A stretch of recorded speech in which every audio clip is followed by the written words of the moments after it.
बिस्मिल्लाहिर्रहमानिर्रहीम। जनाब मुख्तरम ऐसी साहब और जितने भी कायदीन हैं, मेरे बच्चे, मेरे नौजवान, मेरे बुजुर्ग, सबको अस्सलाम वालेकुम। आज आज चूंकि ब्लैक डे हम मना रहे हैं अपने कश्मीरी भाइयों के साथ यकजहती के लिए, इसलिए आज 3 सालों से हमारे कश्मीरी भाई जो हैं वो पूरा कश्मीर जो है उसको एक जेल बनाया हुआ है, उसमें है।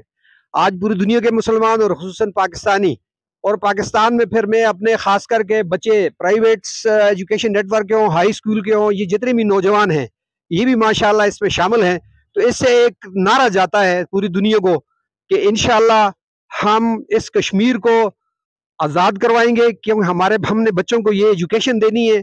क्योंकि हम मुसलमान एक जस्त की तरह हैं, एक जिस्म की तरह हैं। अगर एक जिस्म के हिस्से को तकलीफ होती है तो सारा जिस्म तकलीफ में होता है। हमारी सांसें, हमारे दिल एक जगह धड़कते हैं। कश्मीरी भाइयों, हम आपके साथ हैं और हमें फ़ख्र है कि हमारे आज जो तहसील के एग्जेक्टिव हैं उसकी सरबराही में हम सब मिलकर पूरी यूगी की तरफ से हम इसको ब्लैक डे इंशाल्लाह हम उस वक्त तक मनाते रहेंगे और करते रहेंगे अपने शाना बशाना फौजी भाइयों के, अपने मुजाहिदीन के।